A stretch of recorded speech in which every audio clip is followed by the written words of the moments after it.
So take it away, Dave and Mackie.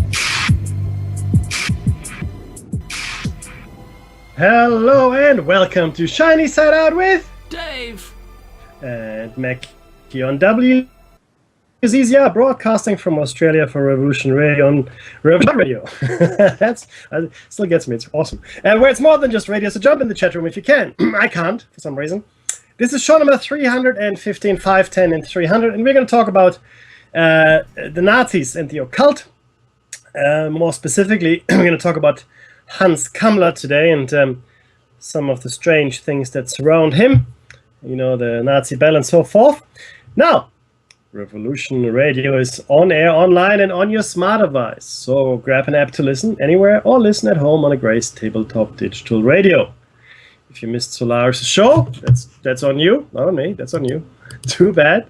But she had her guest today was Captain Henrik Kroll, and they were talking about cosmological ice ages. His book, Cosmological Ice Ages. As always, I'm sure it was an awesome show. I was stuck cleaning the house, so I will ask Dave in a second how it was. Now, it only costs $5 a month to access the Freedom Slips archives, and you can check out our shows there. You'll never have to miss a show again, or our show. No, you shouldn't miss our show ever. But if you did miss our show, $5 a month. Yeah, $5 a month. Now, we would like to acknowledge the traditional custodians of the land. For me, here in Pamela Way, that's the Daruk people, and for Dave, the Dark and Young. And we pay our respects to elders, past, present, and future. Yeah, no, I can't get in the chat for some reason. This is strange. It's odd. I don't know why. I'm trying again in a second. I think my audio is coming through nice and clear. It is. Hear you very. Yeah, perfect. Good. Look, I'll just try again to get into the chat. If you're in there, guys, thank you very much for being there. Thank you very much for listening, everybody. In the 7th year. We are in the 7th year. Oh my goodness. Right? Now, before we go any further on that one, how was Solaris' show if you caught it? Fantastic. Of course it was. What a show. I shouldn't even ask. But tell me some of the things they discussed. They discussed his book at great length. Nice. Very nice. And I was listening to the part about the firstly the opening of the show, and then about the middle, and then I had to have a little lie down. So sorry about that, Solaris. I did miss the end of it. But anyway, love the show. Always a class show. I know, right? Yeah. No, look, but it is. Expect nothing less from Solaris, to be honest. Well, Solaris is she's not just a researcher, right? This is where I think there's two types of people that are interested in these kinds of things. Well, actually three. There are three kinds of people, but two types of researchers. There's the researcher who is interested intellectually, right? They're interested from you, not necessarily having experienced anything unusual themselves, but having an open mind. And this is probably, in my mind, the most admirable researcher, right? In many ways, because that person hasn't had an experience, but has an open enough mind to try and find out something, right? So I think that's pretty good. But then there's the other researcher, the person that has had experiences or interactions or strange happenings in their life, right? Right? Sorry, Dave, go ahead. Yeah, I didn't say anything, but yes, I completely agree with you. Okay, no, it sounds like what? It sounds like someone is trying to. It sounds like there's a third person on the line. But anyway, it doesn't matter. It's all good. That's okay. Good. That's just our friends at the NSA, Mackie. It doesn't matter. Hey, how are you guys? I hope you're having coffee. It's pretty late there. or my handler. I'm sure we've all got handlers these days. Your handler. Yeah, I ate my handler. So I'm German. What do you expect? Yeah. Well, there you go. What? No, but yes, so those are, and then of course there's the third kind of person, which is more like not a researcher, but the person that is really just a spectator, a tourist, right? That's really who we're talking about here. So, but I think, and Solaris, to come back to my original point, has experienced many things, and things that only now, if you look at the news and look at the developments in technology and science, are coming to light. Something that she has experienced herself. I don't want to take anything away from her show or book. You have to read it yourself. So I don't want to spoil the surprise if you don't know. Read the book, right? And watch her documentary as well. Is my suggestion. If you can't, then listen to her show or her shows if you have access to the archive. Fascinating stuff. Something really interesting that she pasted to me today was the military being able to create voices in your head. Yes, saw that. Mm-hmm. Yeah.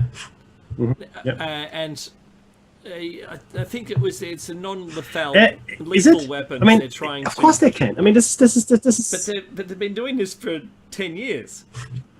Yeah.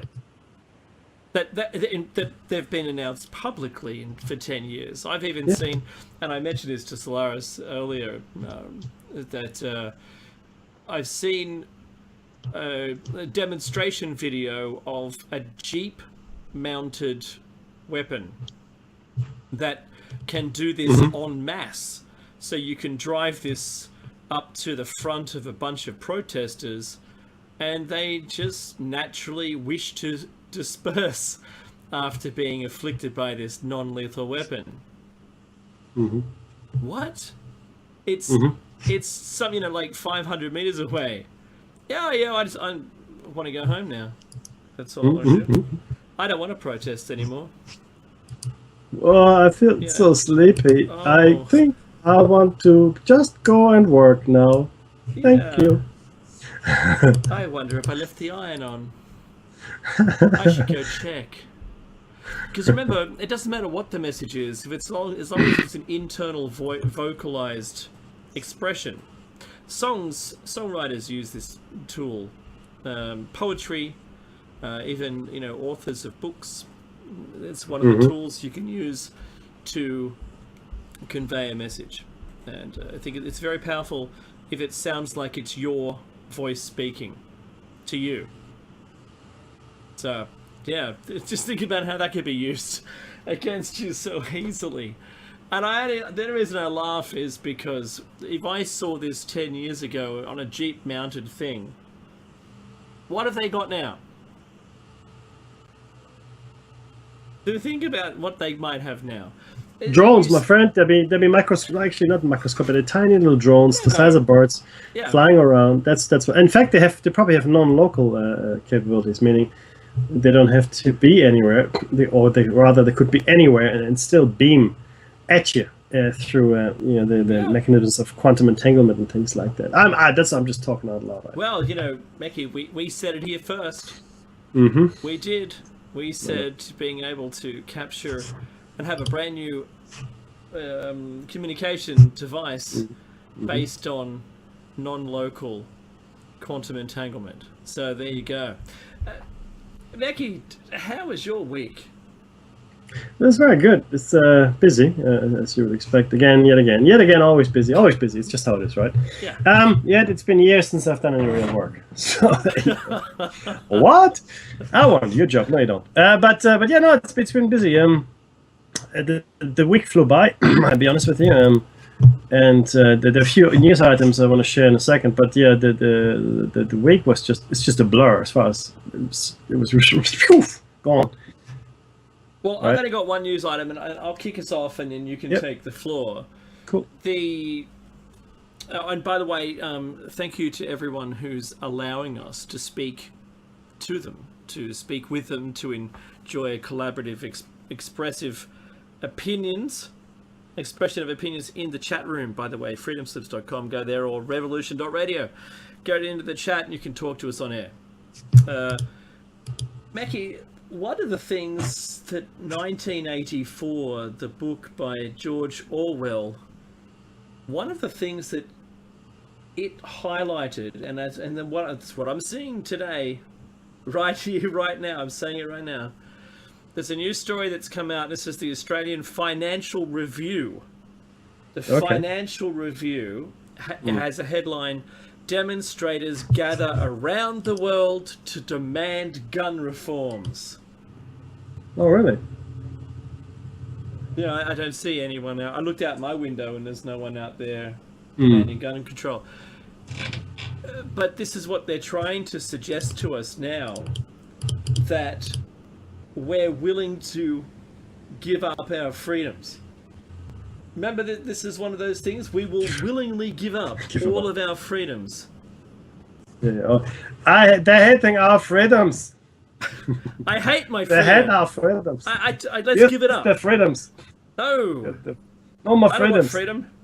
freedom. Freedom's bad, isn't it? Especially having guns or something. I don't know.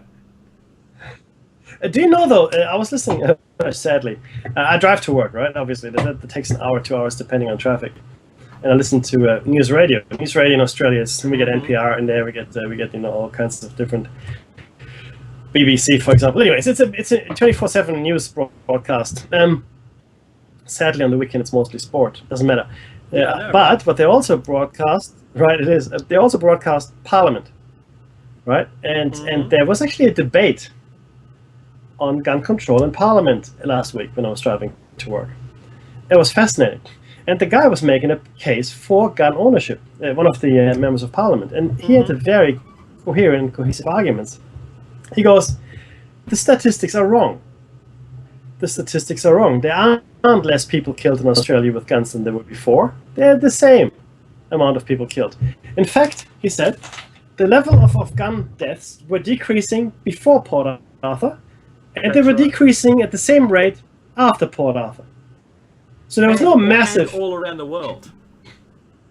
Yeah, no, but Port Arthur specifically, right? That's right. Because obviously this was, the gun buyback, millions of dollars in guns, whatever. So there was no notable difference between gun deaths prior to Port Arthur and after.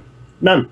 In fact, the rate of decline has remained exactly the same. And there's another interesting point, of course, as well. The United States of America has over 300 million people. 300 million people.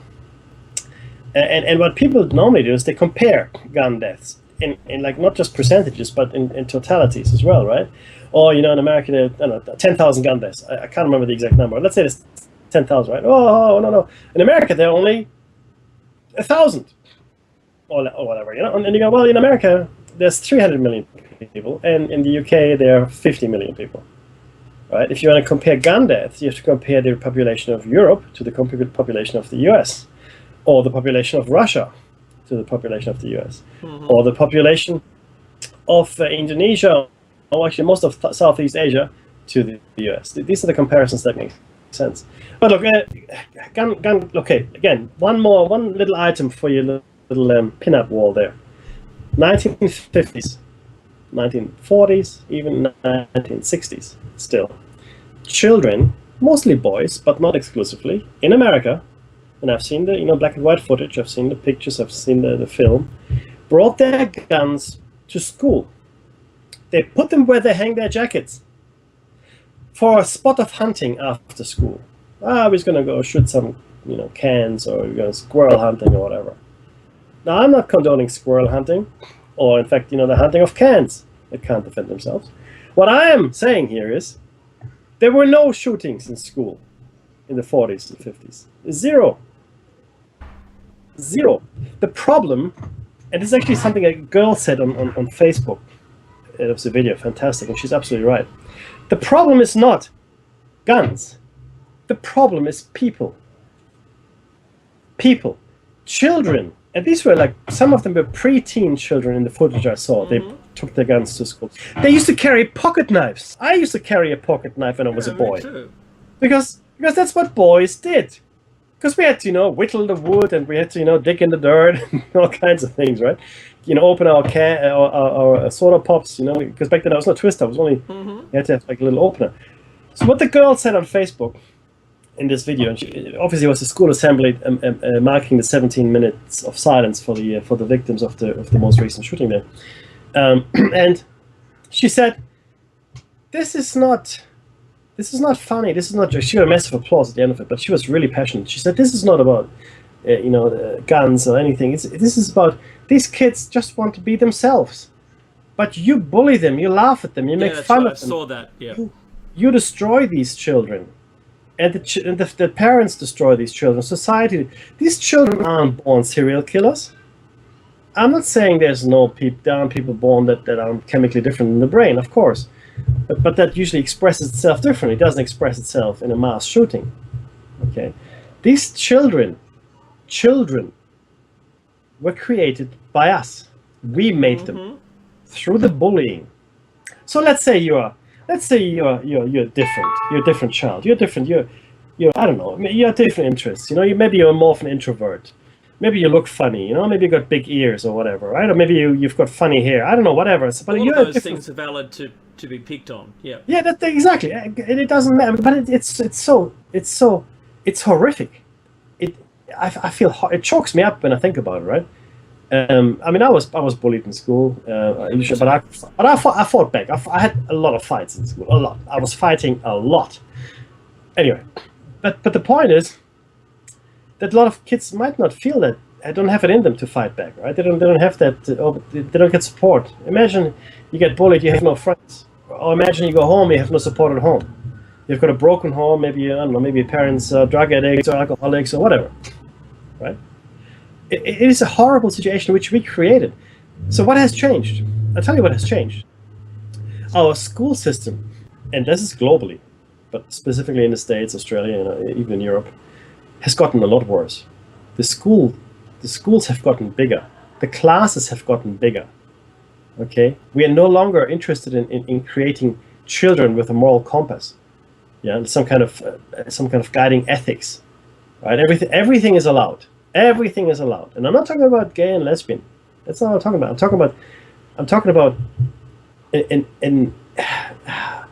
ethic, a moral ground, or a morality, or some kind of philosophy, even that the children can call their own, that they can grow up with. Like, it's just very simple things. Don't do things to people that you don't want done to yourself. Very simple stuff. I mean, the Bible is you don't have to be a Bible basher to understand that some of the things that religion brings us is good stuff. Don't steal, don't kill anyone. Those are pretty decent things to do, right? You don't have to be religious to believe in any of that. But we have done away with that. We haven't replaced it with anything. So we can no longer look. I grew up in a Judeo-Christian environment in Germany. It's just my father was Muslim, my mom Christian, my great-great-grandparents Ukrainian Jews. I myself, probably the best way to characterize myself as agnostic. But the point is that I grew up in the Judeo-Christian environment, and I like Christmas and I like Easter. I know what they mean. I do. Just listen to the shows. I do, but it's enjoyable. And these festivities happened because they are celestial events, or they're events to do with the seasons. And they have been around well before Christianity, right? But we are taking this away. We have taken Christmas away. We have taken Easter away. This political correctness has our children. They no longer have a basis on which to form their identity. They're thrown into the wild without any compass. We have given them nothing. We're taking more things away. Yeah, exactly. We're taking things away all the time from them. Now, we can't be gender specific. What? Excuse me? We are a biological binary species. Binary meaning two. There are two sexes, fundamentally speaking. There's the male sex and there's the female sex, and that's how we procreate. For the most part, that's how it works. That's how it is. Oh no, we can't introduce gender-specific things in school. It's just like the new math. It makes no sense. Some people are boys and some people are girls. And when boys turn to men and girls turn to women, they've got different hormones, right, wreaking havoc on their bodies. And if we don't acknowledge that, we're gonna have another thing coming. It's a reality. It's not something you can just switch off. Oh no, you decide what you want to be. I mean, some people, okay, I believe that firmly, are born in the wrong body, okay? Because I also believe in reincarnation. But that's beside the point. Some people are born into the wrong body. And should we help these people realize their identity? Absolutely. 100%. 100%. If you're a woman in a man's body or you're a man in a woman's body, let's help you to rectify that.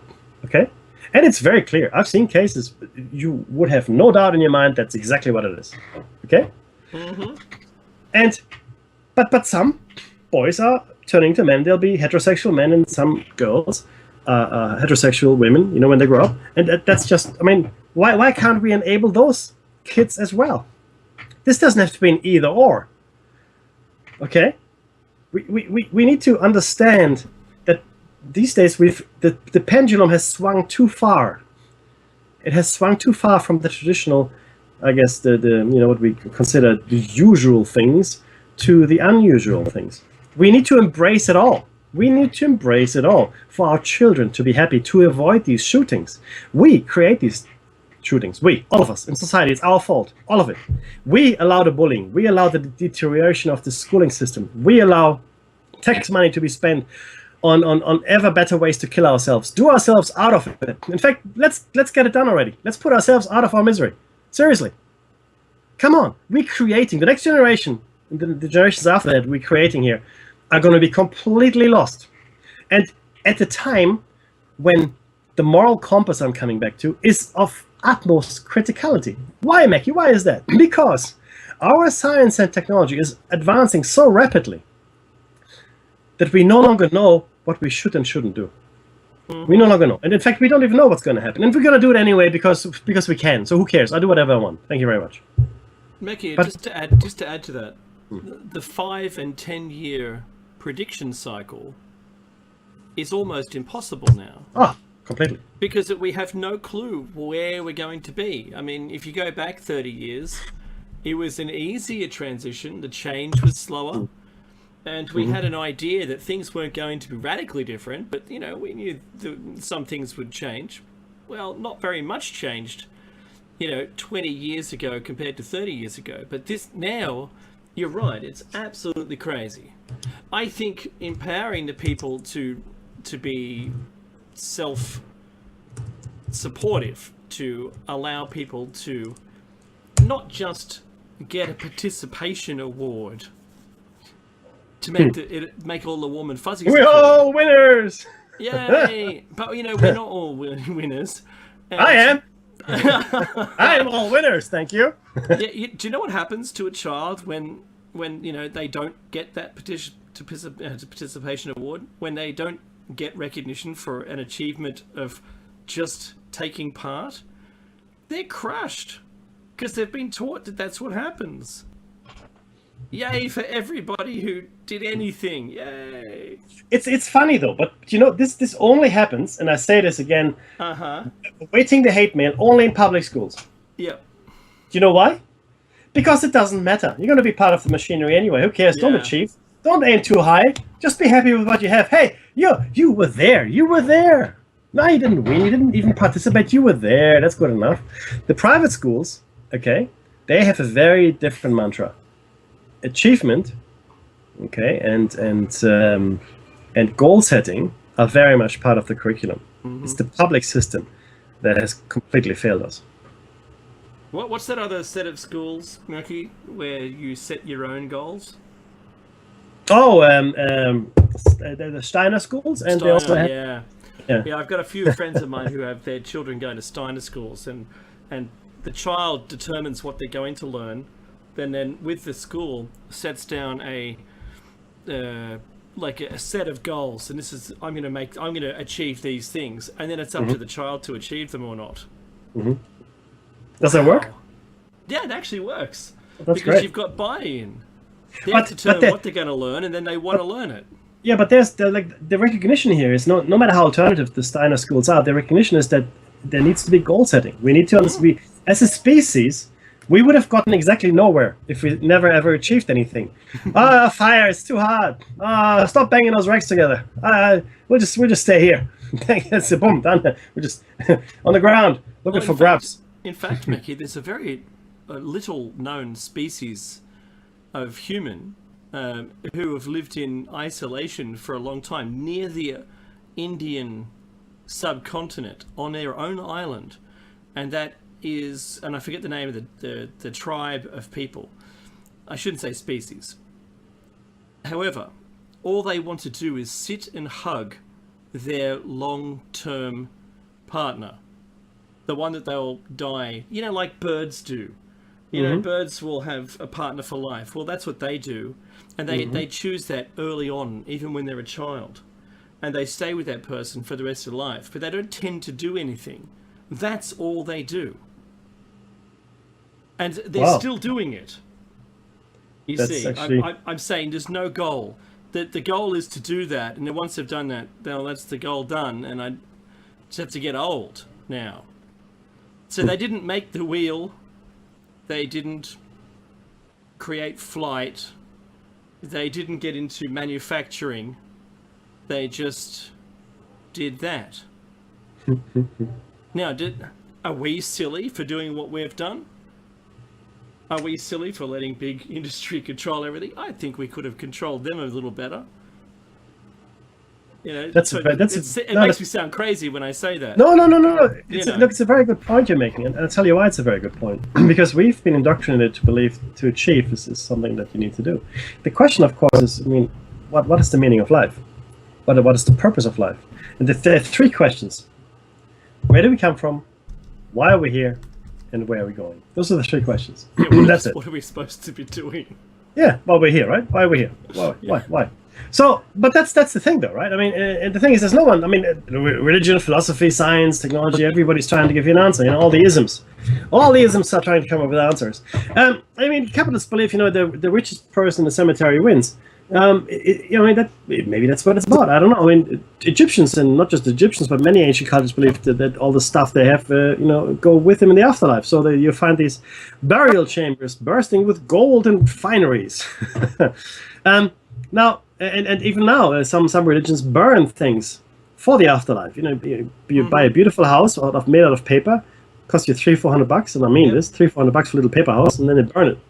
It's an Asian thing, isn't it, Becky? It is. Burn the money and you burn the houses and things. Yeah, so the people will have that stuff in the afterlife. Hey, it's no crazier than anything else. So but the thing is this: is this what life is about? I don't know. I think not. I think what we should focus on, honestly, it comes back to the hypothesis. Everything comes back to the hypothesis. We have to focus on getting out of here, going home. And to that end, I've got a couple of news stories I'm going to share with you. But Dave, you go ahead and take your first news story.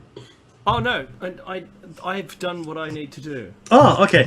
In that case, there's a recent thing. I think you actually sent it to me, Dave. This was around dreaming, essentially. So this was posted on March the 13th. Scientists say we can sneak into parallel universes through our dreams. Yep. Yeah. For thousands of years, people have wondered about the meaning of dreams. Why do some people dream about future events and so forth, right?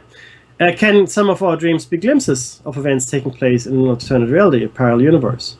Our ancestors were as curious about dreams as modern scientists are today. Ancient Greeks and Romans believed dreams provided messages from the gods. In ancient China, people treated dreams as a way to visit the world of the dead. Ancient Egyptians were convinced that those who could interpret dreams possessed special powers. As you remember from the Bible, I'm sure, Moses, for example, he was a dream interpreter for the Pharaoh. And many Native American tribes and Mexican civilizations believed dreams were a different world we visit when we sleep. A lot of cultures also believe that we live a dream and dream a life. Now, some scientists now apparently think that, in fact, the dreaming or the dream state might give us access to the multiverse. We've spoken about the multiverse many times, and that's exactly what I postulated in the hypothesis as well. In fact, this is the key reason we dream and have REM, is to get away from this place into our real home. Our real home is the multiverse. Yeah, that's really the key thing to understand. Okay, now before I go on to the next thing, I want to give you this quote from the article. It's really good. Professor Tegmark. When we ask a profound question about the nature of reality, do we not expect an answer that sounds strange? Evolution provided us with intuition for everyday physics that had survival value for our distant ancestors. So whenever we venture beyond the everyday world, we should expect it to seem bizarre. And something else. Proust. This is not This is not from this article, but Marcel Proust said this. In order to go on a journey, you don't need to travel, but a new set of eyes. I'm paraphrasing here. Okay, you need a new set of eyes. Okay, any new journey starts with a new set of eyes. You have to become someone else in order to explore the unknown. Because if you go anywhere, you bring with you your filters, your expectations, and you're blind to some things because you've got certain preset expectations as to what should actually happen in reality, right? So this was one news article which I thought was interesting. It speaks to, once again, Dave, there's something that, and this is not selective. We're not being selective in what we're bringing you guys as well either. This is very interesting stuff. It just seems to pop up.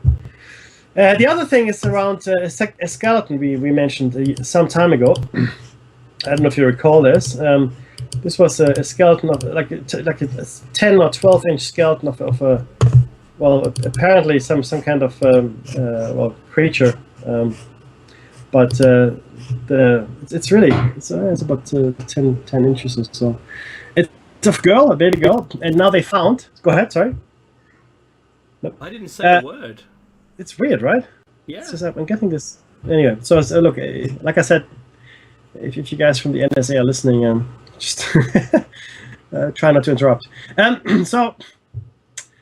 Atta, the skeleton was named Atta. It was found, 15 years ago in Chile, in the desert, and now people believe the child had died 40 years ago. In fact, it was a stillbirth, and it looked strange. It looked truly like an alien skeleton. Now it seems that there are seven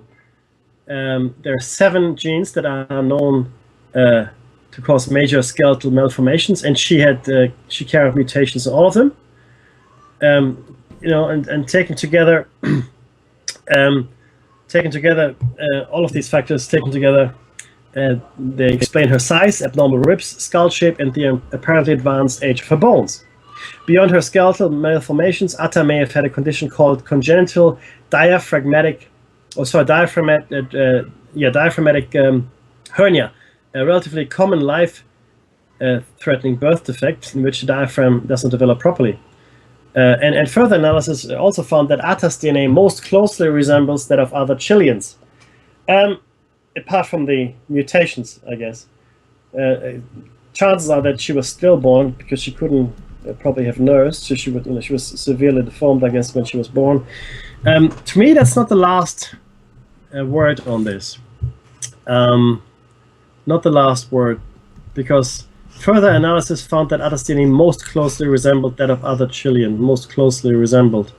Doesn't say is like of other Chileans. It's just closely resembles it.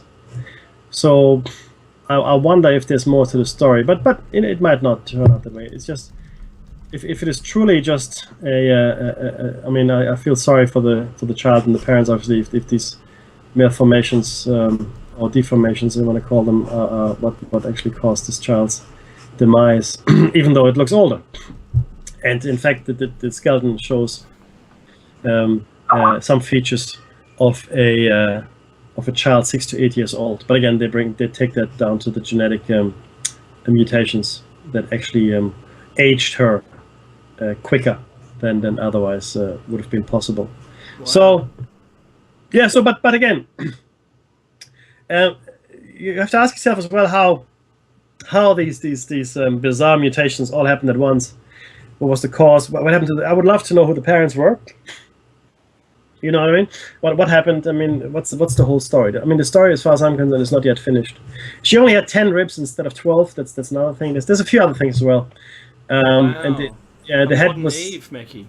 Well, the head was also an elongated cone shape. Reminiscent of obviously much time. I mean, she was only 10 inches, but it's reminiscent of the skulls. You know the skulls I'm talking about. The Pacap, not the Paracas. That's it. The Paracas skulls. So it's actually reminiscent of that. But anyway, so potentially just seven 7 genetic mutations that caused major skeletal malformations. Okay, I mean that's actually extremely unusual. That hardly ever happens. Anyway, there's that. Yeah, I know. Sorry, Jeff just sent me something. That's interesting, isn't it? In fact, it's part of India, isn't it? Yeah, that's right. And that's the tribe I was talking about that has prolonged intimate hugging, but it's also the same tribe that aggressively defends its isolation.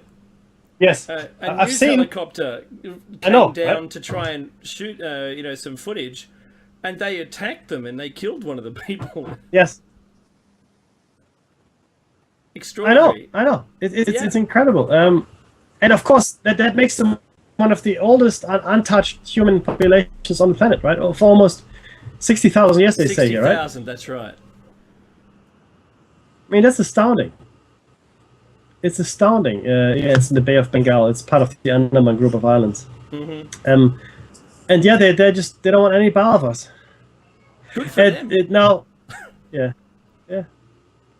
One of the questions came up, about the Sumatran tsunami that wiped out heaps of people. They don't know what the casualty rate was because they've not been able to have any contact with them.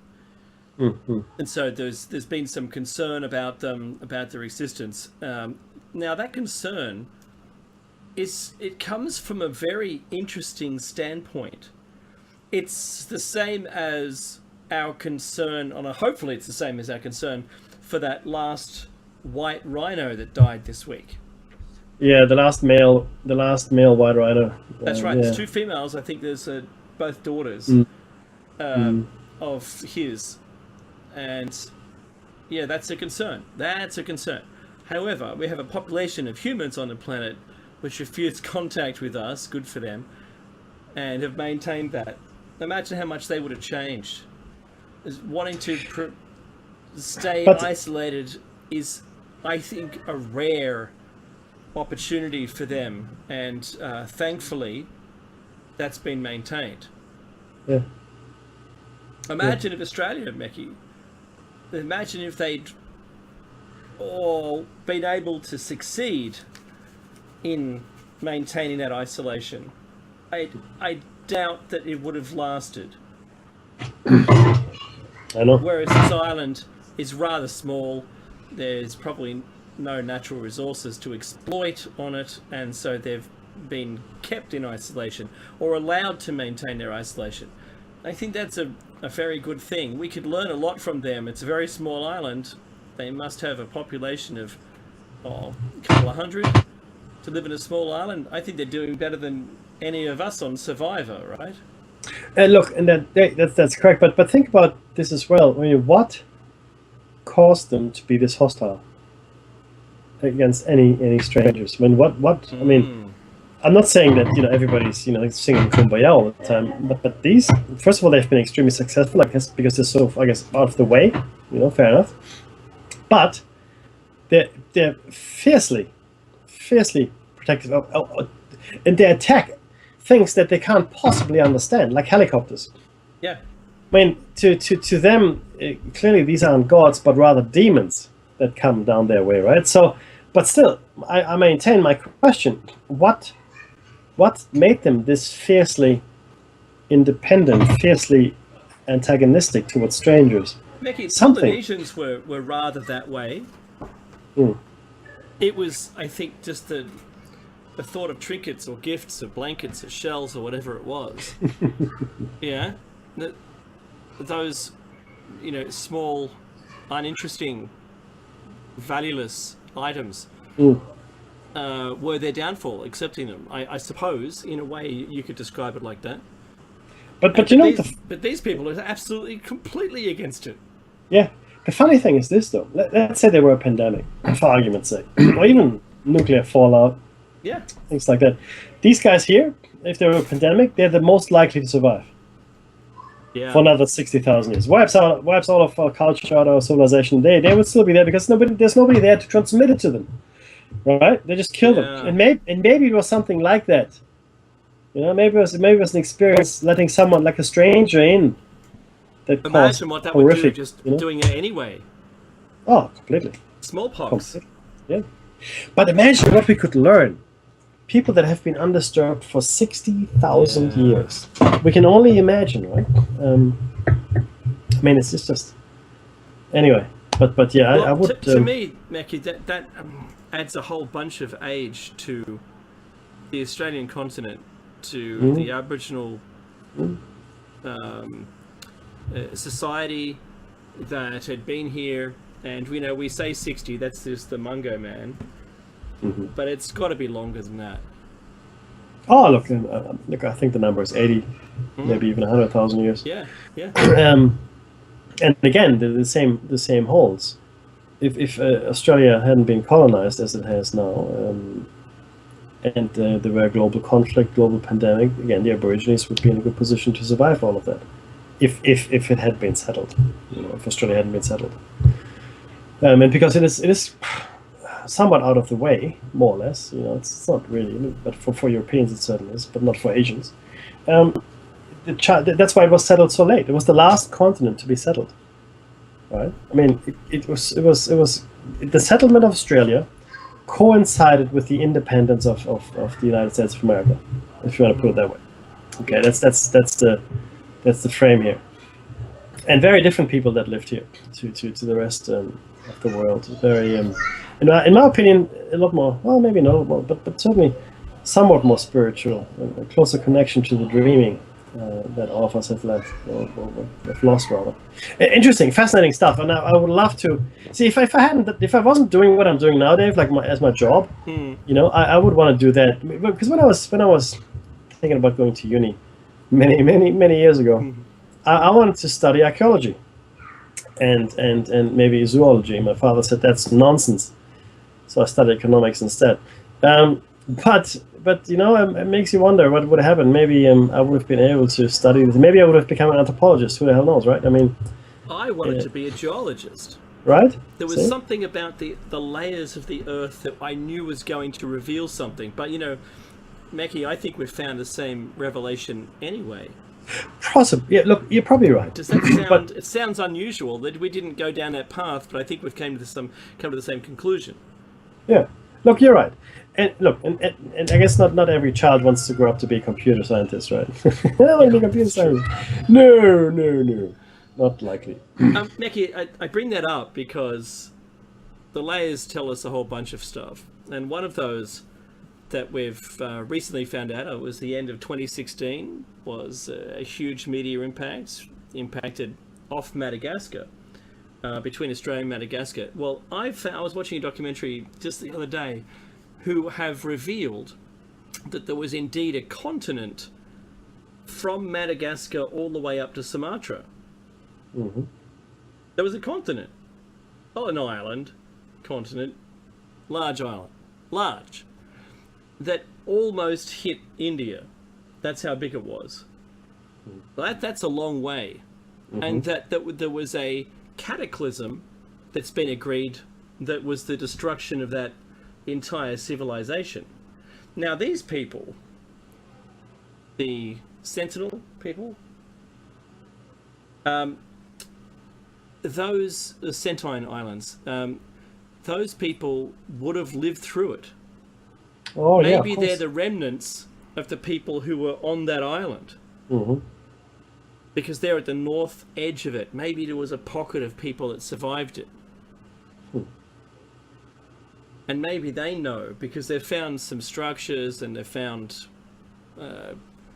things beneath the ocean which suggest that there was a very large island, just like that New Zealandia island, which stretched all the way from New Zealand right up to the Australian coast, but not quite touching it, and all the way up to that massive bend in the continental plate. Is how big that island was. New Zealand was much bigger, and yet still remained unpopulated up until 700 years ago. So there's something, and I think, Mackie, that we've stumbled upon those things that I think I was meant to find.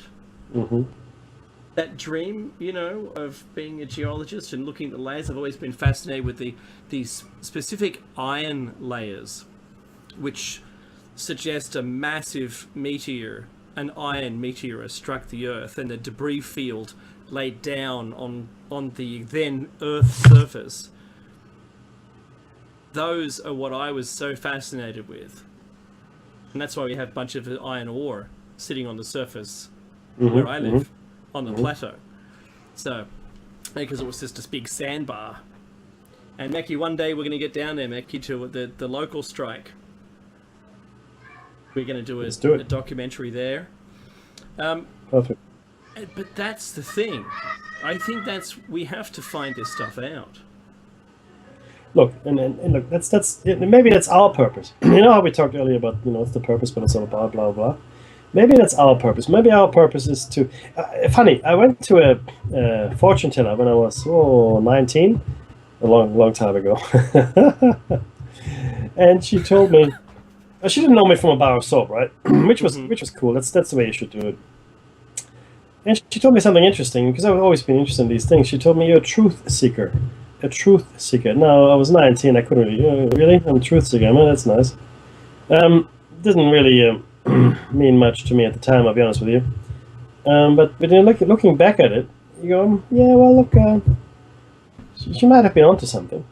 I was always wanted to know the answers. I wanted to know what was, what the facts were behind all these things that we're exposed to, that we see.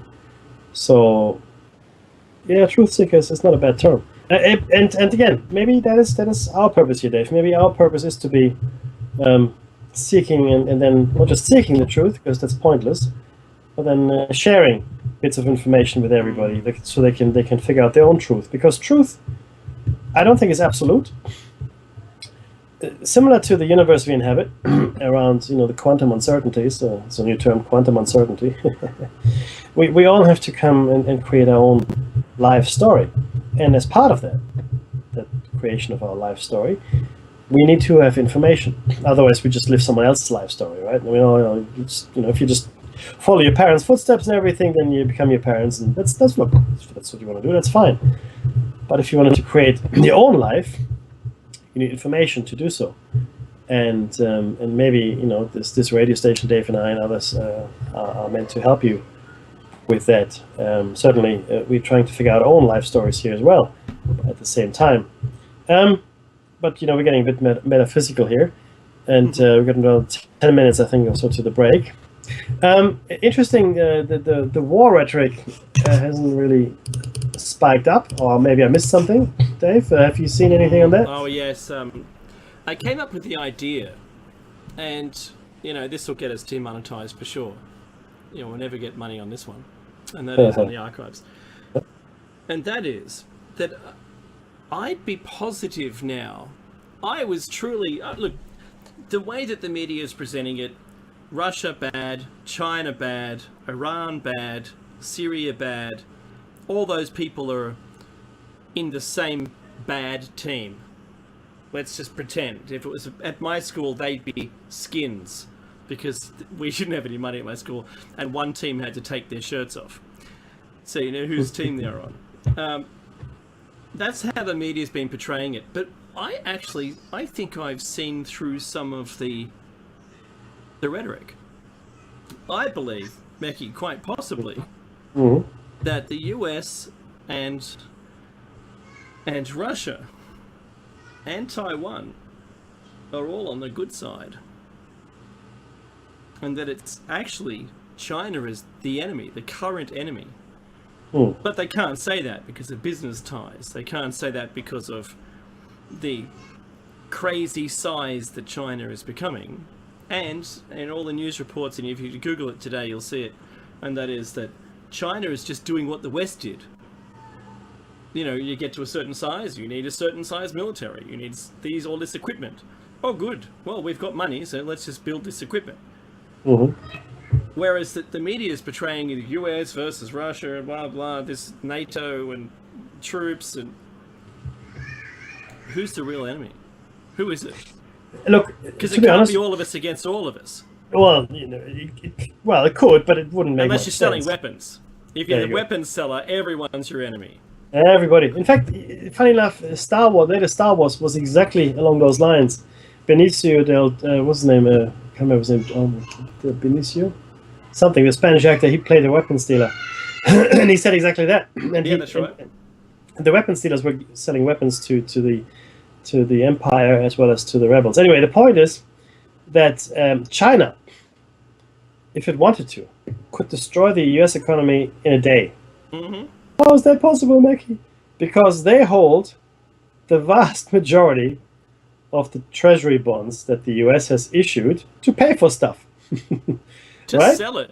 So That'll be you know how enough. you know how people go to IPOs. Like so the companies get publicly listed and they issue shares. This is the same, except I guess you don't actually get a stake in a company. You get a stake in the US. So you sort of own a part of, not really, but you sort of own a part of the US. Certainly as far as Woohoo. yeah, right. Just like the Greek ones. Remember that? You only get Woo, 50% of your return. That worked well. But that's why Greece is now owned by Germany. No, Yeah. but and so if truly China saw America as the great enemy and wanted to hurt them, they could do that in an afternoon by selling all of the treasury bonds, collapsing effectively the US dollar. That's right. There'd be nothing left of the US dollar. So you hold US dollars, you don't have toilet paper. Okay, so that's They what don't happened. have the value, the economic value of Tijuana. Yeah, that's you're very harsh, my friend. You're harsh. They would. But Well, I'm sorry, Tijuanese. it's true. You're right. It's true. But okay. So let's put it all in perspective, right? Before we say anything, like China and America enemies, blah blah blah. No, they're not enemies. Trade war, economic realities. Who do you think? Who do you think is really going to suffer in a trade war? I mean, really? America. No. Between America and China, America. Yeah, but is Donald Trump going to suffer? No. Not It's the likely. people. It's the people. Yeah. Yet again, the people. Who? Who now? The what? The what? People? What? Oh, no, we need those. They're voting, right? Yeah. The people suffer. Okay. When the only person left alive is the person running. Yeah. Look, that's a problem, of course. That's a massive issue, right? Because the people that are making the policies and saying that trade wars are easy to win are not the people that are going to suffer as a consequence of any trade wars. And if trade wars were easy to a trade war is not actually a war, and there's no actual winners either, because all you're doing is you're screwing up tariffs. So if you go into a trade war, it's the wrong term. It's not a trade war. It's a trade undermining. It's called a trade undermining, not a war. A war that you're thinking somebody's going to win it. That's no. You're undermining the other person's ability to sell in your country. That's what you're doing. At the same time, protecting your native industry. That's it. That's all you're doing. And there's the music. Economics 101. Come back. Donate if you can. Sign up for the archives. We'll see you in a minute.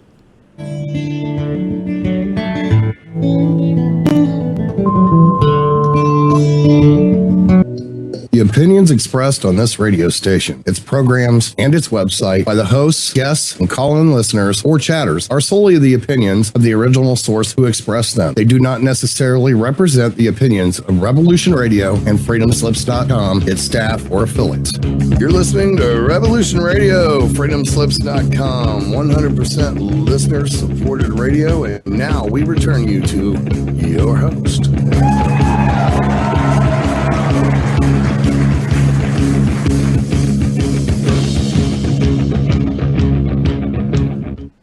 Welcome back to Dave and Mackie's Shiny Side Out on freedomslips.com or revolutionradio.com. No, just revolution.radio. That's it. Type that in. On the #1 listener-supported talk radio on the net. The whole of the net. In fact, the whole of the world. And that would be just the universe that can get the Earth's internet. I like that one. So push the donate button when you've logged in to the chat room.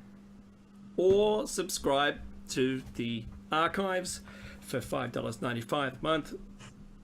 Really isn't very much money. And you get access to everything that's in the archives. Not just your hosts, your favorite host shows. You get all of them. So, do that and enjoy it. That helps support the station. I'd like to say hello to everyone and thank you for allowing us to speak to you. Wherever you are. You might be on a train with headphones. You might be driving in a car. You might be in your house. You might be just surfing it out idly with the window up there on the left-hand side or the right-hand side or down below or in the middle, whatever you prefer. But trying to get to the chat room and talk to us while we're on air. And look, we're glad you're on board. If you're watching this in arrears, like it's in the past, because we're in the future, if you're on YouTube, you can still call in if you'd like. You can call into someone else's show. But do get to revolution.radio to understand what this platform is all about. We're halfway through show number 315. In the 7th year on air. 5, 10, 300, 100. We started about a year I don't after. need a machine for that. No. Mecky. We started 1 year after the show, after the station was launched. So we're from the original crew. And there's not very many of us left from the original crew. There's a whole bunch of brand new hosts, and they're fantastic. Solaris is there, and she's been there for a long time, and you should be part of that. Maggie, it's crazy. Just before we go on to the topic, I have to say, I know that Nighthawk is not. He's suggested that we shouldn't support flat Earth people who are just trying to argue for or against it, because I agree. They're really. I agree too, but in Facebook, I have to tell you, there's just a barrage of silly people, and there's one of my friends has posted something. Now he's doing it in jest. He's saying this is what they really believe, is what he says. And there's you know how you can do a long exposure, with a large aperture of a camera in a fixed position, and you'll see the rotation of the stars. You know that, Mecky. I know that. We all know that. Yep. But they're using that argument to support that we're in flat Earth, and I've questioned. Right? I know it's silly, because the people who post this don't understand there's a southern hemisphere, and that we have a completely different set of stars doing the same motion. So how can they? That's canvas. Oh yeah. I know, right? So if they're seeing, and they've got a northern star, which everything turns around a point in the sky, and that point in the sky just happens to be a star there, called the northern star. But in the southern hemisphere, we don't. We have the same rotation, clearly, because it's the same planet that's spherical, that's turning around, and the people in the northern hemisphere tend to forget that it's the southern hemisphere. So I always say, why is there a motion just like this one, but in the southern sky, and why is it comprised of a different set of stars? Flat Earth, boom! That's the end of you. I don't have to talk of the Coriolis effect. I don't have to say, well, every other planet you see in the entire universe is round and spherical. Spherical, not flat. Good luck with that. Oh, it does my head in. I try not to bite, Mecky, but sometimes you've got to. Yeah, I understand exactly what you're saying, because you think you can win by logic or knowledge. But I told you before, we are living in a knowledge democracy. Sorry, we are. So we're our knowledge is just as good as their ignorance. So based on that, no, it's true. I know. We're completely. I'm laughing because it's true. Right, and you want to believe in a flat Earth? Look, how can I put this best? Do I think it's possible that there exist flat planets? Yes. In the multiverse that we inhabit, I'm sure there's a flat planet somewhere. Maybe even an artificial construct, or constructs, or maybe even a multitude of those. The way that our astrophysics works in our particular solar system, in our neck of the woods in the Milky Way, the debris, if you will, the star stuff, the ejecta, as it were, because all the heavy elements are forged inside stars.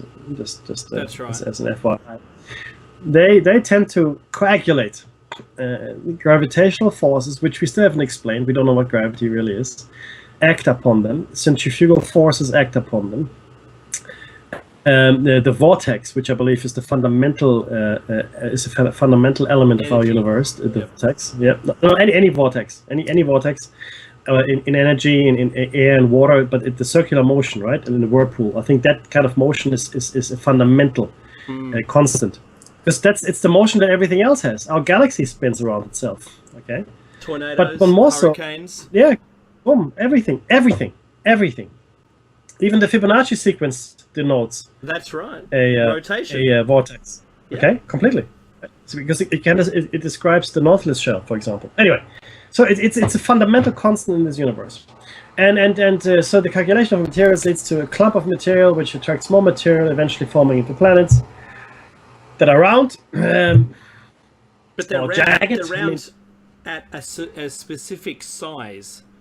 So before that, they can be potato-shaped or irregular. Once they reach a certain size, the pressure is equidistant from the center, and they tend to pull themselves into a sphere. Yeah, because a sphere is actually a perfect shape, and there aren't too many. Look, there are actually no perfect spheres in the universe that I know of. They're close, but there aren't any perfect spheres. In fact, if you look at a billiard ball and see how smooth it is, if you reduce the Earth, our Earth, to the size of a billiard ball, it would be smoother. Yeah. Yeah. Now what? What about the Himalayas? No. Exactly. So my point here is to all the flat earthers as well. You don't understand scale, but it looks flat. You can have a completely flat plateau on this planet. Completely flat. It can go for hundreds of kilometers. It can even be thousands of kilometers long. This flat plateau. You go across Australia, it's flat. I've been to the Hay Plain, man. It's flat. Yeah, it's flat. But you have to look at scale. We are 40,000 kilometers around. 40,000 kilometers around. We are about, what was it? This is 8,000 kilometers to the core. We're about 8,000. And you know how far we've gotten? Drilling? A kilometer. The Earth is 8,000 kilometers deep to the core, and we have gotten a kilometer. Okay? And we are around 40,000. That's around. A trip from the north of Germany to Turkey, as an example, is 3,000 kilometers. 3,000 kilometers. Okay? The vast majority of our planet. You think there's a lot of land? There's a lot more water. There's a bucket load more water than land. You don't understand scale. I know it's hard. I get it. Hey, I'm not judging. I'm just telling you, right? Scale is what's important here. So, Meki, I do remember the Russians drilled the deepest hole ever, and it was a borehole of 7.5 miles or 12 kilometers. Yep. That's the deepest one ever. 12 out of 8,000. Yeah. Let's be clear here. Anyway, but Dave, we're actually really disadvantaged, you and I, and some of the other hosts. I'll tell you why. How come? We are conspiracy theorists. I guess that's what you'd call us. And it's not a completely accurate term, but let's go with that. So crazy people. Yep. That's us. So we are fighting the die-in-the-wool scientists, the dogmatic scientists that don't want to have a bar of us, and we are fighting the real crazies. So on the spectrum of that's nuts, the ignorant. We are pretty much on the edge, maybe even toppling over, definitely. Right? But there are people that are further out of the ledge. Like when Wile E. Coyote steps off the edge, he takes a couple of steps before he realizes he should be falling off. Yeah, those are the people we have arguments with. Yeah. Okay. Whereas, so we can't really win. We're caught in the middle. I believe in science. Science all day long. I believe in the scientific method. I believe in empirical evidence. Completely. But it is only applicable to certain phenomena. The vast majority of phenomena we've decided to study up to this point, sure enough, But some phenomena, some natural occurrences, or supernatural occurrences, simply do not lend themselves to be studied by the scientific method. Full stop. I'm not going to argue the point because it's true. That is true. But because it can't be studied empirically, it is completely dismissed. Oh, I can't take it to the laboratory. I can't, if I do the experiment several times, I get a different result. Blah blah. Yeah, well, it's because the thing that you're trying to study might very well be studying you right back, right? And it's reacting to you studying it. It's called the observer effect to some extent, right? Even though it's a slightly different context here. So, I'm for a revamp of the scientific mind. Empirical sciences will get us much further still, right? It will get really far. But we have now reached a point where we need to find a new scientific method and then new ways of exploring the universe and the unknown. Because there's too much stuff we simply cannot explain. With that, we are on page. I'll tell you. 30. 30. That's exactly right. And we're talking about Kamla. In this article, we found which treated it, the subject matter really well. I thought it's by Steve Mack, published in 2016 again. And whenever this article refers to me or I, it's Steve Mack talking, the author of this particular article. Dave, if you want to take it away, knock yourself out. Thank you very much. I shall club myself to death. Oh no, this is Flat Earth. We're talking Camelot. The idea that Camelot had at least some dealings with the Allies has been the subject of numerous claims, counterclaims, and astounding revelations. But so far, no one has produced anything that convinces me, the author, that Camelot was part of Operation Paperclip or any similar operation which led him working for even negotiating directly with the Allies. On the surface, the sworn testimony provided by the SS Oberscharführer Kurt, is it Pruk? Pruk, yeah, very good. Thank you. In 1948, certainly seems to confirm that Kamla committed suicide on May the 9th, 1945. Pruk was a driver in Kamla's entourage and knew him well. When he produced his sworn statement in 1948, 3 years later, Pruk claimed that he had been present on that day in May 1945, the 9th of May, when Kamla shot himself during a break in the journey from Prague. I'm just going to go shoot myself. Would you mind stopping the vehicle, please? Very good, sir. Yes, there you go. Sure. Here's a weapon. Do you have a weapon? You can. However, in another sworn statement by Pruk made in 1959, think about how far that is in the future, 13 years later, as part of a death benefits case, he claimed that Kamla's death had occurred on or around the 10th of May, 1945. That's a bit different. Definitely the 9th. Maybe not so much. Maybe on or around the 10th, a day later. And that he was not sure of the cause of death. But wait a minute, your sworn statement said he shot himself. The situation was made even less clear when, in 1965, Heinz Züner, a former SS Obersturmführer and other driver in the Kamla entourage, claimed to have been present when Kamla died, and stated that his death occurred on the 7th of May, 1945. But wait a minute, that's 2 days before he shot himself. And that Kamla killed himself by taking cyanide. Okay, so if we string it all together, he chewed on a capsule, died, and then decided to get in the car after he died, and then go shoot himself. And then he shot himself later. And he's a regular Rasputin. That's what he is. In 2012, though, German researchers using government records uncovered further fascinating information about Kamla, his alleged death, and the drivers in his entourage. It appears that in Kamla's group there was a third driver. Bum, bum, bum.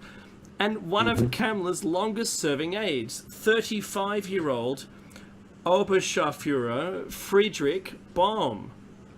However, Baum had been badly wounded while driving one of Kammler's staff cars when the partisan uprising in Prague erupted in the 6th of May. That's 3 days earlier to where he was supposed to have been shot. Interviewed after the war, Heinz Züner claimed that he was present when the car was attacked, though Kammler was not, and described how Bohm was shot in the left knee while driving, meaning that he was unable to use the accelerator. You'd remember that, right? That's like, you remember those holidays when you only had one cassette tape to listen to the whole way there and back and you can't remember what it was? What? Züner was able to reach over with his own left leg and operate the accelerator while Bohm steered the car to safety. Züner went to explain that Bohm had taken to hospital in Prague but was later killed by partisans when the hospital was overrun a few days later. Wow. However, records show that the 23rd of May 1945, a 35-year-old army Sergeant Friedrich Bohm from Berlin motor pool was admitted to a makeshift hospital in the lakeside town of Gmunden, Mackie? Mm-hmm. Yep. Oh, yay. In Lower Austria. Hospital records show that Bohm had been wounded in the knee in Prague on the 4th of May, but that his leg had become infected during the long journey to Austria. His leg was amputated in the hospital, but he died there on May 29th. And he was buried in a grave number 112 at the nearby military cemetery. There are a number of problems with this story. First, the Friedrich Bohm of the Berlin motor pool does not exist according to German army records. Given the reported date and location of Bohm's wound, it seems very likely that this was actually Friedrich Bohm of the SS. It was certainly very common for SS troops at the end of the war to adopt army identification in order to avoid arrest, imprisonment, or retribution. However, the wound to Bohm's leg is also a problem. Accounts from Prague are very clear that Bohm was wounded in the left knee, but hospital records from Gmunden state that Bohm's right knee was injured and that his right leg was subsequently amputated. You got the wrong leg! I'm not going to that hospital. Things got even more confused in 1967 when Volksbund Oh, you please do this one, Mickey. Volksbund Deutsche Kriegsgräberfürsorge. Wow. What? German War Graves Commission, by the way, reviewed the military cemetery in Gmunden as part of the National Review and Consolidation of War Graves. The plan was to erect uniform markers on graves and to consolidate the many small cemeteries into larger plots. Pardon me. When grave 112 was opened to exhume Bohm's body, it was found to be empty. Oh. Yes, When the cemetery was dedicated in 1987, the marker over the grave 112 read, "I am Friedrich Bohm, blah, blah, blah, blah," to the 29th of the May 1945. The IM stands for In Memoriam, or Memoriam, and is generally used on a grave which is intended as a memorial, but in which the body was not actually present. The mystery surrounding the identity and death of Bohm has generated speculation that Kammler had adopted the Freudian slip. Kammler had adopted the papers and identity of his dead driver, that hospital records of his wound and death were falsified, and that he had escaped from Gmunden by adopting yet another false identity. Mm-hmm. There have also been reports of sightings of Kammler in Argentina. Oh, hello. He's there with Hitler. After the war, and suggestions that he actually surrendered to American forces much later than the date of his supposed death, though none of these have ever been confirmed. And I make that joke about Hitler because that's what The Simpsons did. They said that Hitler was alive and well in Argentina. In fact, there's this clip when he's walking through a very German-looking town in Argentina. And in The Simpsons, it's actually a little thing there. You're right. Look, so I think what we can say for certain is that we are not certain about how or when Mr. Kammler died, and that's really important. Okay, but he was involved in something called Project Rezo, Project Giant, And it's one of the most mysterious projects undertaken by the Nazis during World War II. Mainly because, excuse me, got a frog in my throat. Mainly because although we know a fair amount about what was done, we have no idea why it was done. So we know what they did, obviously, but we don't know why they did it. The project began in September 1943 under the control of Albert Speer, who was the Minister for Armaments and Production. And I need to just stress this. I mean, with all the information that's available about World War II, the Nazis, and all these wonderful things, we still don't know why they did this thing. Now, Riese, or German, is the code name for a construction project of Nazi Germany, which was undertaken from 1943 to 1945. This is the official position. Consisting of 7 underground structures located in the Owl Mountains in Ksiksch Castle in Lower Silesia, again near where my family came from. Previously Germany, now a territory of Poland. None of them were finished. All are in different states of completion, with only a small percentage of tunnels reinforced by concrete. The purpose of the project remains uncertain because of the lack of documentation. And the Nazis were notorious about documentation. They wrote down every single person that went to the camps, all their numbers. There's a lack of documentation here. I smell a burning fire. Some sources suggest that all the structures were part of the Führer headquarters, which is the, obviously the command bunker. According to others, it was a combination of headquarters and arms industry. But comparison to similar facilities can indicate that only the castle was adapted as an HQ or other official residence, and the tunnels in the Owl Mountains were planned as a network of underground factories. The construction was done by forced laborers, prisoners of war, and prisoners of concentration camps, and many lost their lives mostly as a result of disease and malnutrition. Due to increasing Allied raids, Nazi Germany relocated a large part of its strategic armament production into safer regions, including the district of Sudetenland. Plans to protect critical infrastructure also involve transfer of the arms factories to underground bunkers and construction of air raid shelters for government officials. In September 1943, Minister of Armaments and War Production, or Albert Speer, and the senior management of Organisation Tod, started talks on Project Riese, or Giant. As a result, the Schlesische Industriegemeinschaft AG, which is the Silesian Industrial Company, was created to conduct construction work. The progress of digging tunnels was slow because the structure of the Owl Mountains consists of hard gneiss. It's a very hard stone. Most of the similar facilities were bought in soft sandstone, but harder, more stable rocks gave the advantage of total protection from Allied raids, and the possibility of building 12-meter-high underground halls with a volume of 6,000 cubic meters. In December 1940, I know, right? It's massive. It's big. It's big. In December 1943, a typhoid epidemic occurred amongst the prisoners. They were held in unhygienic conditions, exhausted and starving. As a result, construction slowed down significantly. There were at least 5 collective camps, and an unknown number of forced laborers and POWs worked for the project, some until the end of the war. It is also undetermined how many prisoners lost their lives. Just as an FYI, my mother actually survived typhoid after the war. In April 1944, dissatisfied with the progress of the project, Adolf Hitler decided to hand over the supervision of construction to the Organisation Tod and assign prisoners of concentration camps to work. They were deployed in 13 labor camps, which were Arbeitslager. They weren't extermination camps, they were called work camps, right? Some in the vicinity of the tunnels. The network of these camps has been named Arbeitslager Riese and was part of the Groß-Rosen concentration camp.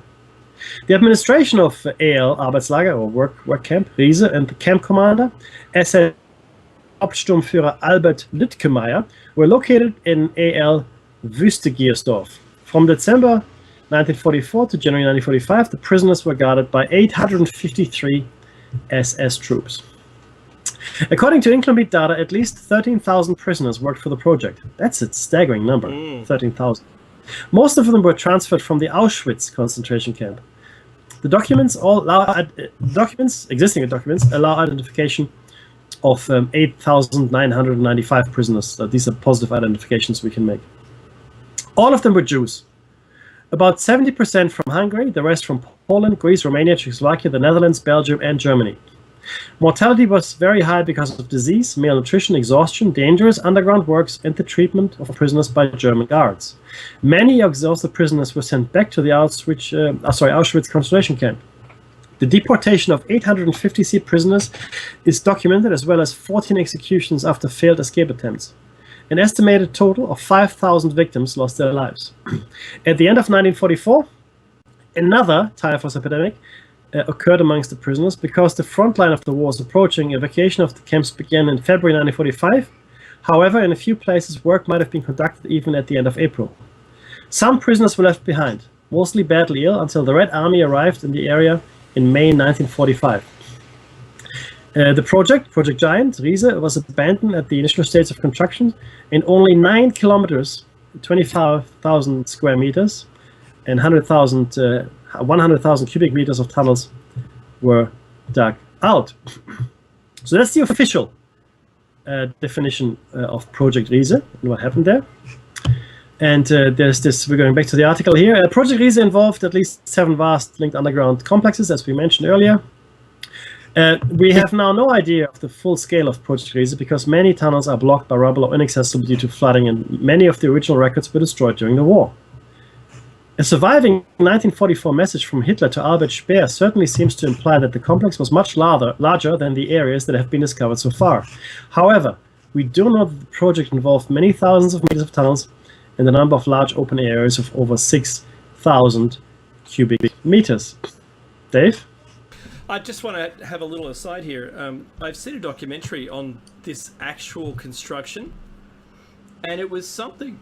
It really was something else. There was multiple exits. It seemed like a rabbit warren, where there was an exit everywhere, so that you could enter in from a specific number of locations. One of those was from a small, an unmentioned dirt track by vehicle, like Hitler could arrive in a staff car, and then walk up some 200 meters of tunnels and end up into the the working continuation of governance sections with hospital and staffing, and there was generators, and you name it. It was a completely self-contained city beneath the surface, and it was deep enough not to be damaged by any bombs, even large ones. So they catered for the deepest crater that had ever been made, and like not all of them had been done in concrete, so that some of them were still unfinished. And the documentary went through that, and saying why it was unfinished was that they had to back out of the project in a hurry. It was never if this had been done before the war, no one would have been touched. You could have continued the war effort seamlessly from underground. Some extraordinary information came as a result of seeing just how vast and how set they were, and set's not the right word I was looking for, but they provisioned so much infrastructure for themselves, and it's just extraordinary. And I can't believe 5,000 people lost their lives building it. Absolutely. Kilometers of tunnels. I know. All right, so back to the text again. So some of the construction work reads like something out of a science fiction novel. For example, at Schloss Fürstenstein in the city of Waldenburg. Now, that's the Zai Castle, Mackie? In the city of Walburg? Ksiasz. Walbridge. Thank you. Ksiasz Castle in the city of... actually, this is Polish. I could be completely wrong. Walbridge. Oh, good. I'm just going to say the castle. I just butchered that. Thank you. At least I'm not the only one. We know that at least 2 levels of underground chambers and tunnels were constructed. The first level was 15 meters underground and accessed from a hidden lift shaft in the castle. The second level was 53 meters underground and accessed by another lift shaft hidden 15 meters under the castle courtyard. There are thought to be other, deeper levels, but access is blocked by rubble and flooding. and these have not been fully explored. 75% of all the underground tunnels areas here are reinforced by concrete, and work was so extensive that a concentration camp was set up adjacent to the castle in 1944, just to provide slave workers for the construction. Let's try to put all this construction work in context. By April 1944, when Kammler took over responsibility for Project Rice, or Reese, it was clear to most people that Germany could not win the war. The Russians were advancing inexorably. In the east, the Allies had invaded the North Africa, and Sicily, and were advancing through Italy. Italy had surrendered to the Allies, and British and American bombers were destroying German cities and industrial capacity of the Germans. Most pressing, an Allied invasion of France was expected imminently. Germany had a desperate need for concrete and steel reinforcement to build defences on the French coast and elsewhere, and to create air raid shelters in Germany. And yet... And this is important. This is really important. This is critical. Go on. And yet, a large proportion of this precious steel and concrete was diverted to build these underground complexes. Some estimates suggest that as much as 40% of the total German production of concrete and reinforcing steel in 1944 was used at Project Rice. 40%? When... Okay, so could the Germans have stopped the Allied invasion in Normandy? Maybe, maybe not. But if you think you could almost double all the fortifications that were built, it would have been a much harder battle on the Allied side. Well, think about this, Maggie. Another documentary on the defence of that coastline said that they had, when in the 18 months prior, it was so insufficient a defence that you could have just walked on with your gun in the air and just not even had to shoot anyone. You could have got through. The defences that were there in Normandy in the end were reasonable, but not fantastic. And that's the argument, that they had no resources to continue the construction of this defensive barrier. And while vast, I have to say, you try and protect 1,000 kilometres of coastline. Good luck, right? What are you going to do to protect it? You try and choose the thing that's going to be most likely, and the Allies went around that. Ended up in Normandy. But you have to, that's something else. And imagine, Becky, if you and I were on that project, been put onto the project to make a defensive line, and you go, I need another bunker there. You can't, because, 40% of all those materials that we had allocated here are now gone. Where'd they go? You're not privileged to know, but you don't have them anymore. Okay. Bunkers? No.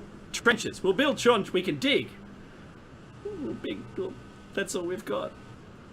So it's actually quite disappointing to see that and this was common, but if it was just too little too late, and that's what I kept seeing as being military mistakes through World War II. So what are the tunnels at Project Rice? Is it Rice, Becky? It's Rice. Riese. Project Riese. Which is currently accessible to visitors. Now you can go there and you can see it. Yeah. You can go there and it looks like, but the thing, Dave, these tunnels, they look vast, and I mean, if you think about 12 meters high and things like that, we talk about aircraft hangars, right? These are massive vaulted underground chambers, and the tunnels are massive as well. So we're not talking like little tunnels 2 or 3 people walk through. We're talking about tunnels that trucks, 5, 6, 7, 10 trucks can drive through side by side. That's the scale of excavation we're talking here, right? And they set the tone for what all of the world's military is doing today. These tunnels are now what's already in place. I know that China's doing it, I know the US is doing it, I know that England did the same thing. They had 12 miles of drivable roads beneath a small village that no one even knew that the thing existed, except for the butcher, because he owned the entrance to it. Extraordinary. It was up for sale. It sold for £2 million. this whole underground facility.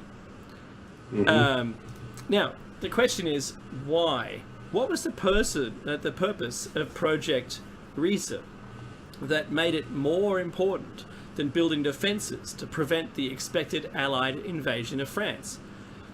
The answer is that we simply don't know. Some German records survive, which relate to the construction of this project, but none that identify its intended purpose. It has been suggested that this was planned to be the huge command complex from where Hitler and the German military could safely direct the war, which I've stated earlier. Or that these were to be underground armament factories, safe from Allied bombing. It may have been both, or neither.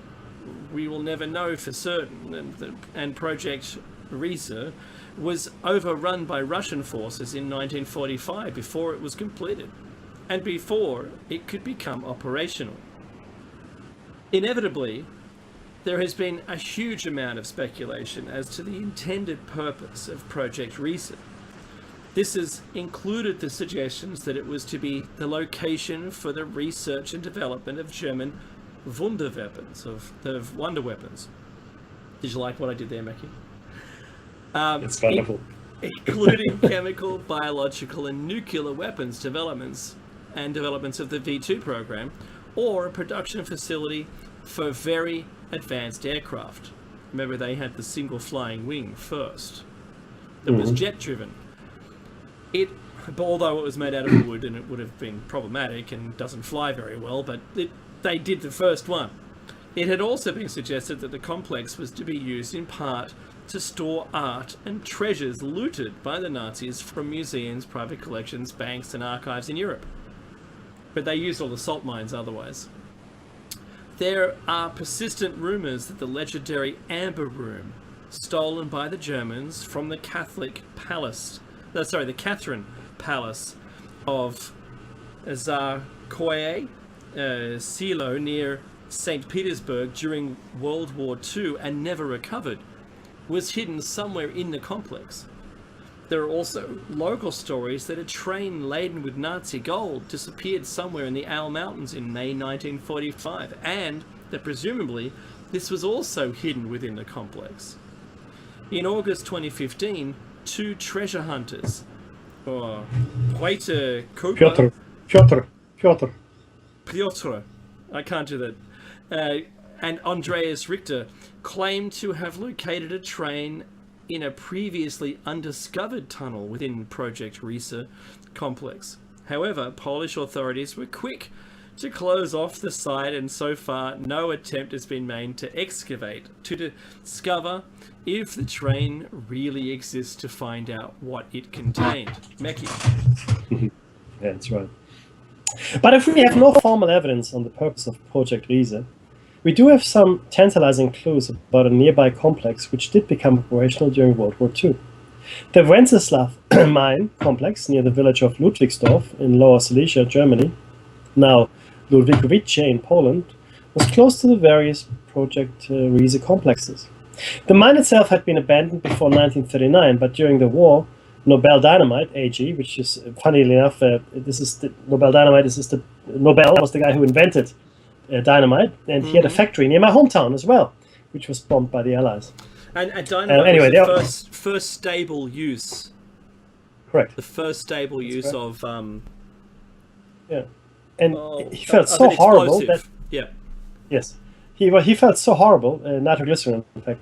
He felt so horrible that he instituted the Nobel Prizes. So this is the same guy. The guy who invented the dynamite also founded it. Yeah, no, absolutely. Did you notice there's no Nobel Prize for mathematics?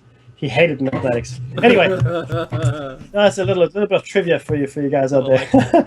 Now, yeah, it operated an ammunition manufacturing plant near the railhead. So this Nobel Dynamite AG, this, originally installed to service the mine. However, during the war, the underground tunnels of the mine were reopened and extended to form part of the complex Milkov, one of the Project Riese sites.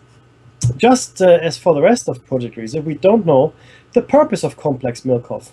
But in 1997, Igor Witkowski, and I've got a book here as well from him, he's a very interesting guy, a Polish researcher and historian, claimed to have found evidence that for a mysterious Nazi research project known variously as Die Glocke, the bell, and Project Kronos. Oh, time. Witkowski initially used documents from the interrogation of former SS Obergruppenführer Jakob Sporrenberg after the war to find out more about these experiments, which involved a 14-foot high device shaped like a bell, which used very large amounts of electrical power and glowed violet blue when operated for short periods. Sporrenberg wasn't a scientist, and he seemed unclear about the ultimate purpose of the bell, but it was claimed that technicians became unwell, or possibly even died, in the vicinity of the device when it was activated. The scientific leader for the project was said to be Professor Walter Gerlach, who was also involved in the Nazi nuclear program, which has led to speculation that the bell was some form of nuclear device. Now, this is important. I need you all to listen very, very carefully, please. From surviving documents, we do know that this project was classified as kriegsentscheidend, which means decisive for the outcome of the war. Decisive. Like this project was going to turn the war. In 1944, the highest classification for secrecy and funding priority in Germany. The highest secrecy and funding priority. From July 1944, administration of this project became one of the key responsibilities for Hans Kammler. That's right, Hans Kammler. That's right, guest, the Nazi bell. That's exactly what we're talking about here.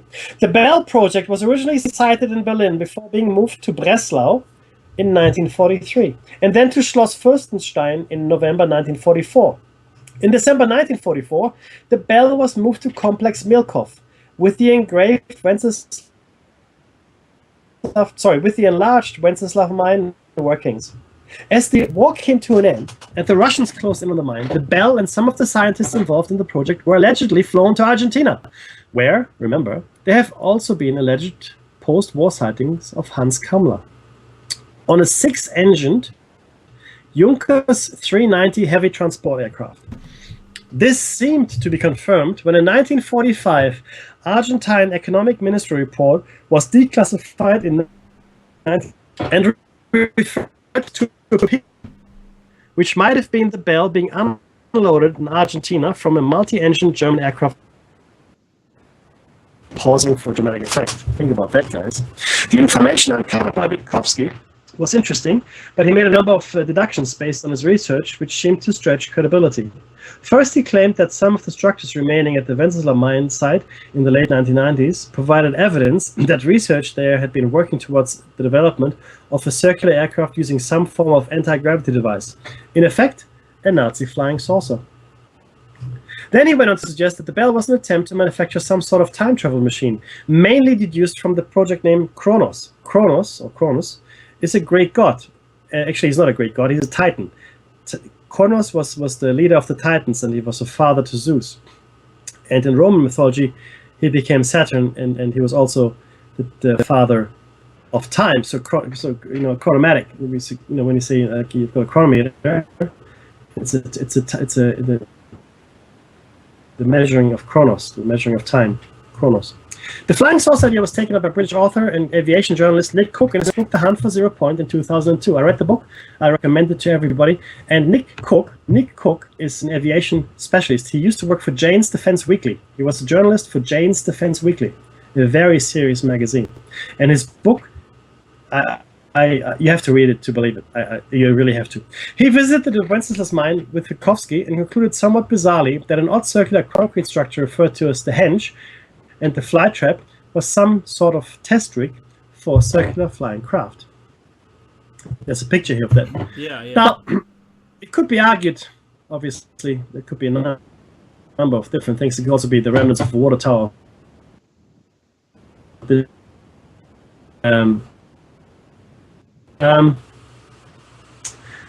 And so he felt it was a fascinating place to visit because the author went there.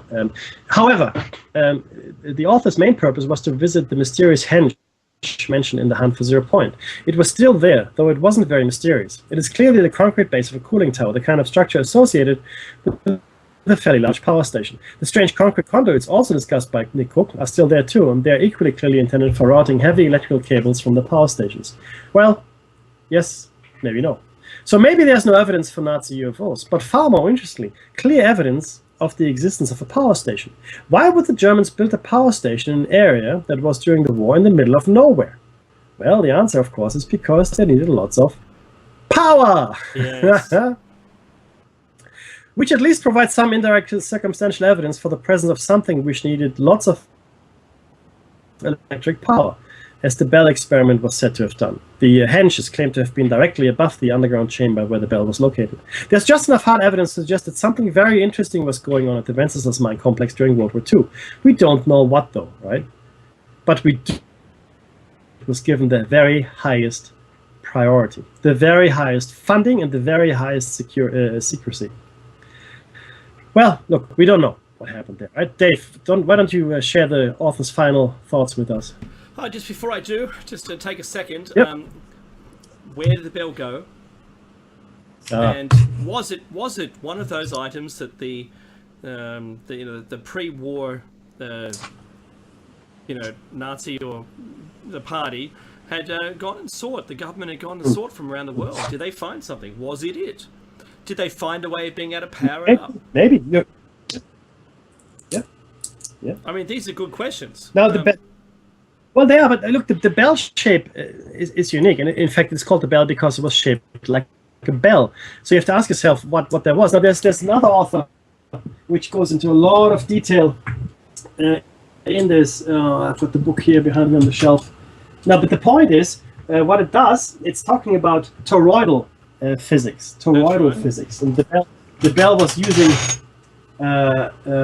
using toroidal physics. In fact, I've heard the speculation that they might have used it to open either time or interdimensional portals.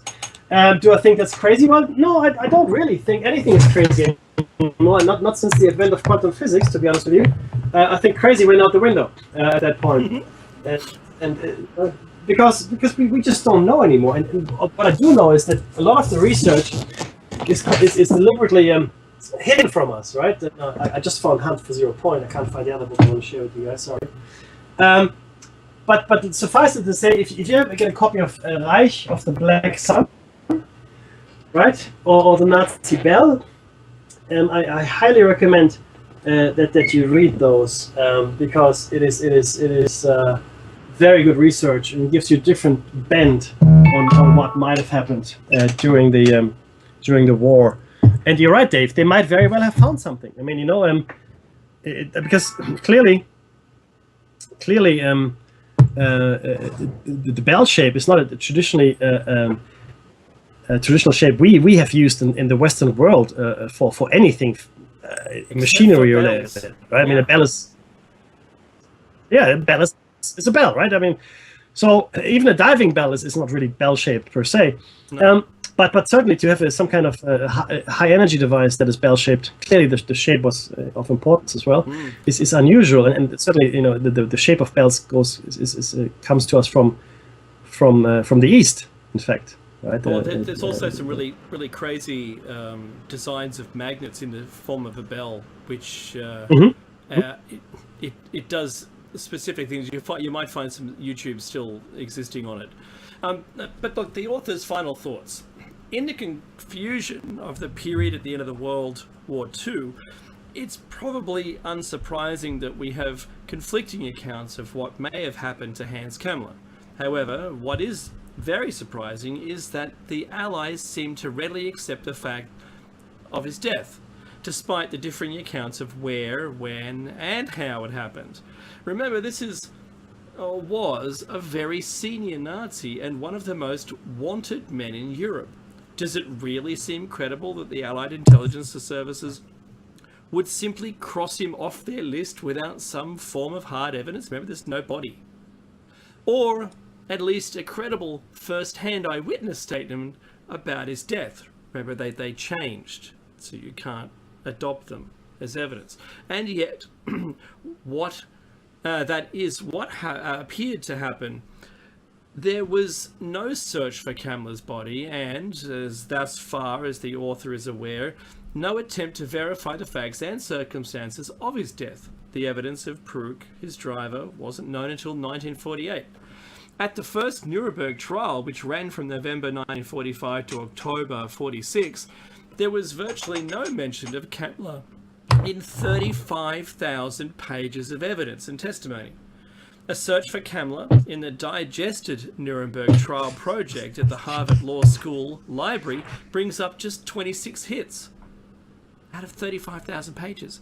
And most of these are passing references to Kammler's involvement in various construction projects, which we've brought you already. This makes Kammler virtually unique amongst senior Nazis and SS officers. Mention of Kammler was also absent from the subsequent Nuremberg trials of lesser war criminals, which continued to 48. In fact, the first war crime trial the author could find at which Kammler's role was specifically mentioned didn't take place until 1958. And then he was only mentioned because of the defendants, Wolfgang Wietzling and Ernest Klone, offered as defense that Kammler had directly ordered them to shoot a number of Polish slave workers. Meki. What the hell is going on here? At first glance, it appears that there's a large Kammler shithole in most accounts of World War II. In the subsequent war trials, which leads to suspicion of some sort of deliberate conspiracy. Kammler was very senior, part of the immediate circle around Himmler, involved in critical and top-secret projects and directly implicated in the deaths of large numbers of prisoners of war and slave laborers. Why haven't we heard of him? And this is where the author and the Shines out part ways in the analysis. It's tempting to conclude that the Allies somehow induced Kammler to work for them, and that this is what lies behind the apparent suppression of his name after the war. But for the reasons noted above, the author is not convinced. The author thinks that Kammler's disappearance from the history of World War II has more to do with what he did, and more notably what he didn't do, than with any deliberate attempt to suppress his name. Kammler was not an important combat soldier whose name was likely to crop up in military histories. He did not achieve infamy by commanding a concentration camp or death squad. He was not a scientist with valuable knowledge, and he was not sufficiently politicized or influential to take part in high-level decision-making within the Third Reich. Kammler was the ultimate faceless bureaucrat, albeit one who was responsible directly or indirectly for the deaths of thousands of innocent people, who, in the immediate aftermath of the war, simply wasn't significant enough to register on the radar of most people or organizations. I disagree with that analysis. Finally, a large part of Kammler's career as a project manager involved long-term planning. He was clearly an intelligent, resourceful, determined, and ruthless man, and there can be little doubt that he saw the approaching end of the Third Reich well before it happened. It is likely that he planned carefully his own escape at the war's end and used the resources available to set this up. The author, while the article in itself I think is quite good, the final analysis I disagree with. I think that the worst Nazis were in fact the bureaucrats that allowed the death. And if you look at who was prosecuted, that's exactly who they prosecuted. Okay. Well, that's it, guys. I hope you enjoyed it. Hope you keep well. Donate if you can. Tune in next week when we go on. And stay tuned for a roundtable with Jer Bear. Take care, everyone. See you next week.